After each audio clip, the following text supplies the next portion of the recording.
के वचन में चले और पवित्र शास्त्र बाइबल से आज का संदेश सुने। आज का संदेश है परमेश्वर के अधीन होना। परमेश्वर के अधीन होना। तो मसीह जीवन अधीनता का जीवन है।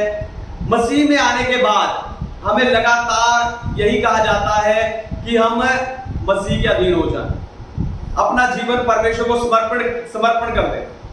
लेकिन हमें कभी यह सिखाया नहीं जाता, अच्छे से बताया नहीं जाता कि यह समर्पण या अधीनता हमें करनी कैसे है।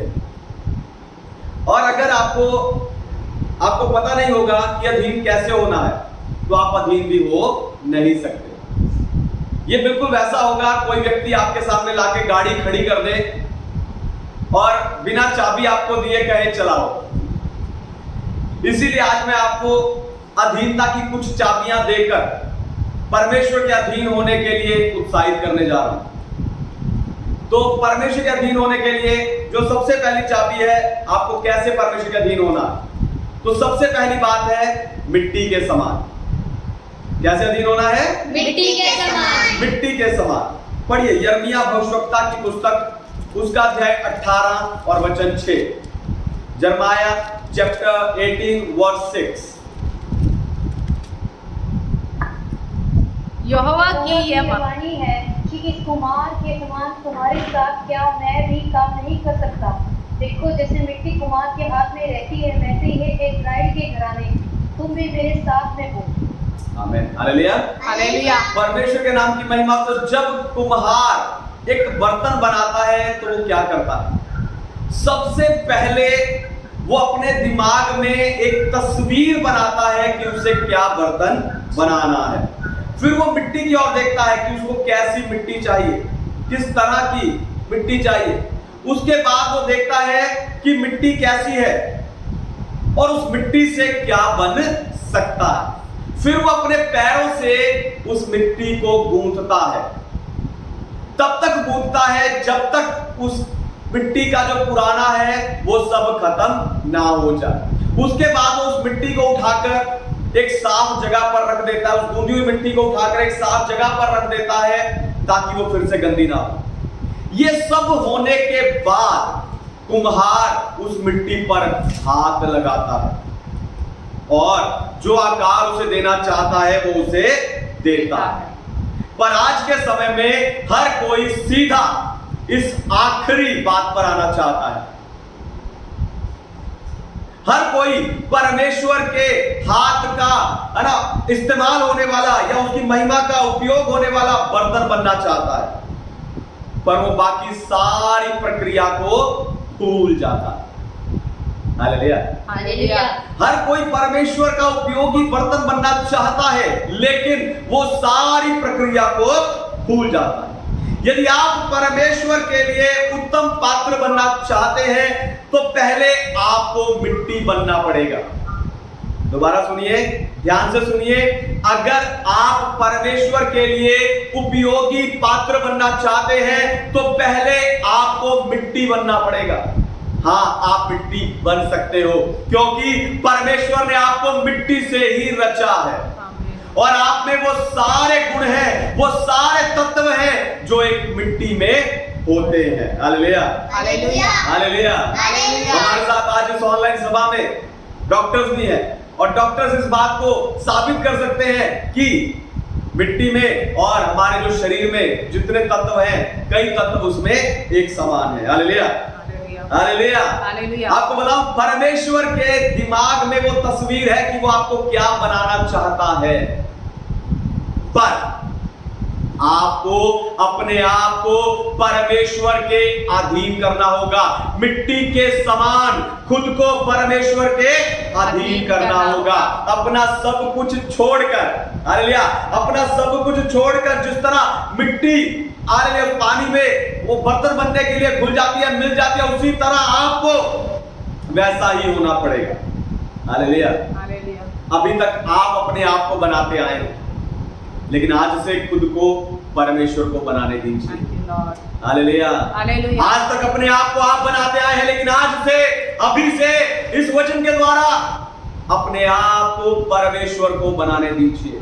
आइए अपनी आंखों को बंद कीजिए और कहिए कि मैं खुद को अधीन करता हूं। हालेलुया। मिट्टी के समान खुद को परमेश्वर के हाथों में देता हूं ताकि मैं उपयोगी पात्र बन जाऊं, मैं उपयोगी पात्र बन जाऊं, परमेश्वर की महिमा का बर्तन बन जाऊं, परमेश्वर के हाथ का इस्तेमाल होने वाला बर्तन बन जाऊं।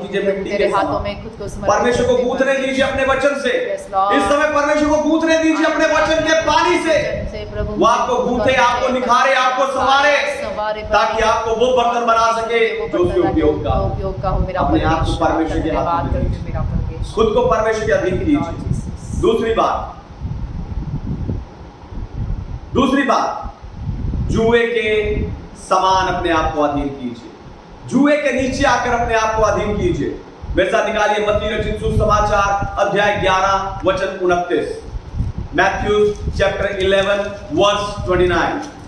मेरा जुआ अपने ऊपर उठा लो और मुझसे सीखो क्योंकि मैं नम्र और नम्र दीन। हालेलुया। प्रभु यीशु मसीह पुकार रहे हैं कि मेरा अपना जुआ मुझे दे दो और मेरा जुआ उठा लो और मुझसे सीखो, मैं मन में नम्र और दीन हूं। जुआ क्या होता है? खेत में हल जोतने के समय जो बैल की गर्दन पर रखा जाता है, उस लकड़ी के उस औजार को या उस हथियार को हम जुआ कहते हैं। हालेलुया।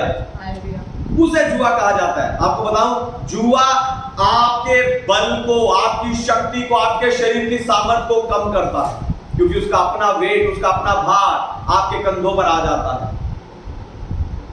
जुआ जो है वो आपके जो पोस्चर को, आपके शरीर को क्या करता है? झुका देता है, क्योंकि उसका भार आपके ऊपर, आपके कंधों पर आ जाता है। Hallelujah, hallelujah. इसीलिए प्रभु यीशु मसीह कह रहे हैं कि मुझे अपना बोझ दे दो। हालेलुया, मुझे अपना जुआ दे दो, या यूं कह लीजिए, प्रभु कह रहे हैं कि मुझे अपनी चिंताएं दे दो और मेरी चिंता ले लो। हालेलुया। आपको बताऊं, जब आप परमेश्वर की चिंता ले लेंगे तो प्रभु आपकी चिंता ले लेंगे। हालेलुया। दोबारा सुनिए, ध्यान से सुनिए, जब आप परमेश्वर की चिंता लेंगे तब परमेश्वर आपकी चिंता ले लेंगे। जब एलिया ने एलीशा को बुलाया, वो क्या कर रहा था मालूम है आपको? वो 12वीं जोड़ी बैल के साथ हल जोत रहा था। लेकिन जैसे ही एलिया ने उसे बुलाया, वो एकदम सब कुछ छोड़कर उस एलिया अपने जो मेंटर है, अपना जो पास्टर है, उसके पीछे चला गया। हालेलुया। उन बैलों का, उन हल का क्या हुआ होगा? एलीशा ने उन बैलों को बलि किया और उस दिन अच्छी बिरयानी बनाई होगी। और बिरयानी बनाने के लिए आग कहां से ली होगी? आपको बताओ, उसने उसी जुए की लकड़ी को इस्तेमाल करके आग जलाई होगी और वहां पर बलिदान चढ़ाया होगा, उस पर उसने उस दिन बिरयानी बनाई होगी।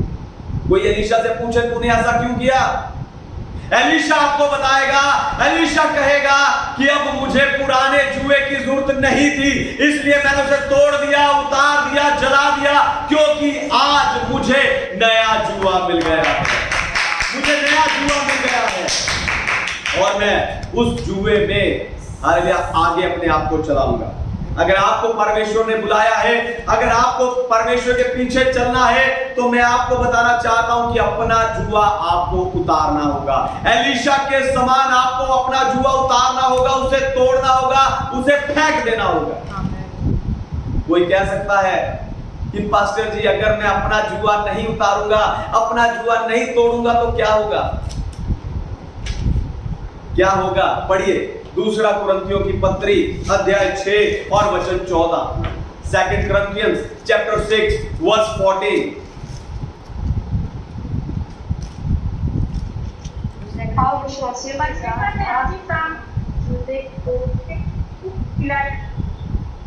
विश्वासियों के समान आसमान जुए में ना जीतो, क्योंकि धार्मिकता और अधर्म का क्या मेल, ज्योति और अंधकार की क्या संगति। हालेलुया।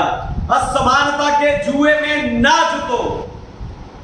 अगर आप अपना जुआ उतारे बिना, अपना जुआ छोड़े बिना, उसे तोड़े बिना आप परमेश्वर का जुआ लेंगे तो असमानता हो जाएगी, सब कुछ टेढ़ा मेढ़ा हो जाएगा।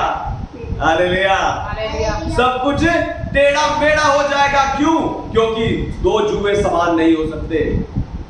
हालेलुया। हालेलुया। हर एक जुआ अलग अलग होता है। बैल का अलग है, गाय का अलग है, घोड़े का अलग है। हर किसी के लिए अलग जुआ बना है। अगर आप एक दो जुए को उठाएंगे तो वो असमानता हो जाएगी, सब कुछ टेढ़ा मेढ़ा हो जाएगा, आपका जीवन टेढ़ा मेढ़ा हो जाएगा, है ना। और कोई, हमें पता है कि कोई दो किश्तियों में सवार नहीं हो सकता। उसी तरह जब आप ऐसा करेंगे तो सब कुछ टेढ़ा मेढ़ा हो जाएगा। फिर आप प्रभु के दासों के पास आएंगे, बोलेंगे हमारे लिए प्रार्थना कर दीजिए, सब टेढ़ा मेढ़ा है। लेकिन प्रभु के दास आपको बताएंगे कि आपको जरूरत है अपना जुआ तोड़कर प्रभु यीशु के जुए के अधीन होने की, Praise God. Hallelujah. प्रभु यीशु के जुए के अधीन होने की। हालेलुया। Jesus. प्रभु यीशु के जुए के अधीन होने की। Yes, Father. अपने आप को अधीन कीजिए, अधीन कीजिए, अधीन कीजिए। तीसरी और आखिरी बात मैं आपको जो बताने जा रहा हूं, अपने आप को आपको भेड़ के समान अधीन करना है। खुद को भेड़ के समान परमेश्वर के अधीन कीजिए। पढ़िए यूहन्ना रचित सुसमाचार अध्याय 10 वचन 27 और 28। Gospel of John chapter 10 verse 27 and 28। मेरी भेड़ें मेरा शब्द सुनती है, मैं उन्हें जानता हूँ और वो मेरे पीछे पीछे चलती हैं, और मैं उन्हें अनंत जीवन देता हूँ। वे कभी नष्ट ना होंगे और कोई उन्हें मेरे हाथ से छीन ना देगा। हालेलुया। हालेलुया। परमेश्वर के नाम की महिमा हो। तो प्रभु यीशु मसीह ने कहा, अच्छा चरवाहा मैं हूं। तो आपको खुद को भेड़ के समान परमेश्वर प्रभु यीशु के अधीन करना होगा। हालेलुया। अब यह सवाल उठता है कि परमेश्वर ने आपको भेड़ क्यों कहा है? सवाल यह उठता है, परमेश्वर ने आपको भेड़ क्यों कहा है? क्या पता आपको? पता मालूम है किसी को? परमेश्वर ने आपको भेड़ इसलिए कहा है क्योंकि भेड़ का अगुआ नहीं होता। किसी भेड़ का अगुआ नहीं होता। भेड़ सिर्फ अपने चरवाहे के पीछे चलती है। आपको बताऊं, हर जानवर का अगुआ होता है। सबसे छोटा जानवर चींटी, उस चींटी का भी अगुआ होता है। कोई ना कोई ऊपर जो होता है राजा बनकर बैठा होता है, राजा चींटी होती है। लेकिन भेड़ का कोई अगुआ नहीं होता। इसीलिए कहावत भी है, भेड़ चाल। हालेलुया। भेड़ चाल उसी को कहा जाता है। पर उस भेड़ चाल उसी को कहा जाता है, इसलिए आपको क्या करना है? आपको प्रभु यीशु के अधीन, अपने चरवाहे के अधीन, भेड़ की तरह अधीन होकर चलना है। हालेलुया। आपको दुनिया के पीछे नहीं, पाप के पीछे नहीं, अभिलाषाओं के पीछे नहीं, परंतु आपको सिर्फ और सिर्फ अपने चरवाहे प्रभु यीशु के पीछे चलना है। और वहां लिखा, प्रभु कहते हैं, मेरी भेड़ मेरा शब्द पहचानती है। मेरी भेड़ मेरा शब्द पहचानती है। हालेलुया। अगर आप भेड़ बनना चाहते हैं तो आपको अपने चरवाहे का शब्द पहचानना होगा। दोबारा सुनिए, ध्यान से सुनिए। अगर आप भेड़ बनना चाहते हैं तो आपको अपने चरवाहे का शब्द पहचानना होगा। हालेलुया। हालेलुया। अपने चरवाहे का शब्द पहचानना सीखना होगा। पर कैसे? आप कैसे प्रभु का शब्द पहचान सकते हैं? थोड़ा ध्यान देकर सोचिए। जब आप बड़ी भीड़ में होते हैं और अपने बच्चे को आवाज लगाते हैं, बच्चा उस भीड़ में भी बड़े ध्यान से सुन लेता कि हाँ, ये मेरे पापा की या मेरी मम्मा की आवाज है, और वो दौड़ा चलाता है। जब आपके बच्चे बाहर गली में खेल रहे होते हैं या पार्क में खेल रहे होते हैं, उस समय और कोई बच्चों जब खेलते खेलते बच्चे के रोने, इतने बच्चों के बीच में किसी बच्चे के रोने की आवाज आती है और आप झट से पहचान जाते हो कि मेरा बच्चा रो रहा है या किसी और का, और आप दौड़े चले जाते हो। हालेलुया। हालेलुया। जब आप वो आवाज पहचान सकते हो तो आप प्रभु की आवाज भी पहचान सकते हो। Yes, एक और तरीका, दूसरा तरीका है कि आप कई आवाजों को अनसुना करते हो। ऐसी आवाजें जो आप सुनना नहीं चाहते, ऐसी बातें जिन्हें आप सुनना नहीं चाहते, शायद वो गालियां होंगी, गंदी बातें होंगी, या फिर कोई चुगली की बातें होंगी जिन्हें आप सुनना नहीं चाहते। हालेलुया। हालेलुया। परमेश्वर की आवाज सुनना इसके उलट है। जिस तरह आपने कुछ आवाजों को ना सुनने का अभ्यास किया है, उसी तरह आपको परमेश्वर प्रभु यीशु जो आपका चरवाहा है, उसकी आवाज सुनने का भी अभ्यास करना चाहिए। Thank you, Jesus. आपको अपने चरवाहे का शब्द पहचानना है, आपको उसकी आवाज को पहचानना सीखना है। प्रार्थना में बैठकर आपको उसकी आवाज को पहचानना सीखना है, क्योंकि जब आप प्रभु यीशु की आवाज को सुनेंगे जीवन आएगा। Amen. हालेलुया। Hallelujah. दोबारा सुनिए, ध्यान से सुनिए, जब आप प्रभु यीशु की आवाज को सुनेंगे वहां जीवन आएगा। Thank you, Lord. किस किस ने प्रभु की आवाज को सुना है? पानी ने, पेड़ ने, मुर्दों ने भी प्रभु की आवाज को सुना और वहां जीवन आया है। Yes, Jesus. वहां जीवन आया है। Yes, Jesus. अगर आप यूहन्ना अध्याय 5 वचन 25 को पढ़ दीजिए, कोई एक जन, यूहन्ना अध्याय 5 और वचन 25, gospel of John chapter 5 verse 25। समय आता है, अब है, जिसमें निरंतर परमेश्वर के पुत्र का शब्द सुनेंगे और जो सुनेगा वे जिएगा। हालेलुया। प्रभु यीशु कहते हैं जो परमेश्वर के पुत्र का शब्द सुनेंगे वो जीवन पाएंगे। हालेलुया। चाहे आप कोई भी हो, आप मिट्टी हो, आप भेड़ हो, अगर आप प्रभु का शब्द सुने तो वहां जीवन आएगा। हालेलुया। आप जीवन पाएंगे, बहुत आयत का जीवन पाएंगे, और जब वो जीवन आपके अंदर आएगा, आज मैं कहता हूं आप उस जीवन को बांटेंगे। हालेलुया। आप वो जीवन आप तक नहीं रहेगा, उस जीवन को आप बांटेंगे। Hallelujah, hallelujah, hallelujah. आप परमेश्वर के लिए क्या बनना चाहते हैं, उसकी तस्वीर या परमेश्वर के मन में है, मैंने पहले आपको बताया। लेकिन आप परमेश्वर के लिए क्या बनना चाहते हैं, वो आपकी निर्भरता पर, आपकी अधीनता पर निर्भर करता है। हालेलुया। आपकी बुद्धि पर नहीं, आपके योग्यताओं पर नहीं, वो सिर्फ और सिर्फ आपकी अधीनता पर निर्भर करता है। हालेलुया। आप परमेश्वर के पुत्र और पुत्री बनना चाहते हैं, आप प्रार्थना के योद्धा बनना चाहते हैं, आप सेवक बनना चाहते हैं, हालेलुया, आप जो कुछ चाहते हैं अपने अंदर वैसी अधीनता लेके आइए, वैसा समर्पण लेके आइए, वैसा स्वभाव लाना शुरू कीजिए, तब आप वो बन सकते हैं। हालेलुया। तब आप वो बन सकते हैं। हालेलुया।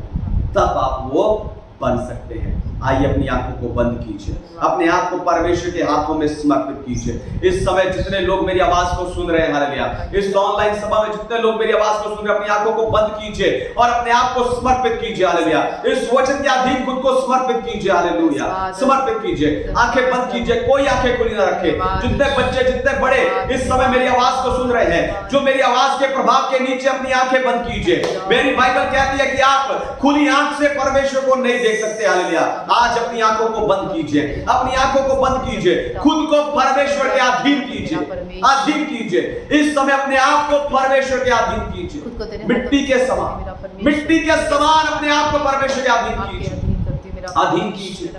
मिट्टी कोई सवाल नहीं करती उस कुम्हार से जो बर्तन बनाता है। आप भी अपने कुम्हार से, उस परमेश्वर से सवाल ना कीजिए, बस अपने आप को सौंप दीजिए, सौंप दीजिए, सौंप दीजिए। मैं नहीं जानता मैं किसके लिए बोल रहा हूं, लेकिन मैं आपको कह रहा हूं कि अपने आप को सौंप दीजिए, सौंप दीजिए और आज बनाने दीजिए परमेश्वर को जो आपको बनाना चाहता है, जो उसने सोचा है, जो पात्र, जो आकार उसने सोचा, उसे बनाने दीजिए यीशु के नाम से, उसे बनाने दीजिए यीशु के नाम से, बनाने दीजिए, समर्पण कीजिए, समर्पण कीजिए, समर्पण कीजिए, मिट्टी के समान। मेरा परमेश्वर, अपने आप को जुए के अधीन कीजिए, प्रभु यीशु के जुए के अधीन कीजिए। अपने जुए को उतारिए, उतारिए, उतारिए अपने जुए को। आप कौन सा बोझ लेकर घूम रहे हो, उसे उतार फेंकिए यीशु के नाम से। आप कौन से दुख का, पीड़ाओं का, हालेलुया, कौन से अतीत का, हालेलुया, आप इस समय पर बोझ लेकर घूम रहे हो, जुए को लेकर घूम रहे हो, तोड़ दीजिए, तोड़ दीजिए, उतार फेंकिए उसे, उतार फेंकिए उसे। एलीशा कितना खुश हुआ जब एलिया ने नए जुए के लिए उसे बुलाया, वो दौड़कर हर्ष के साथ उस जुए को फेंककर एलिया की ओर बढ़ गया।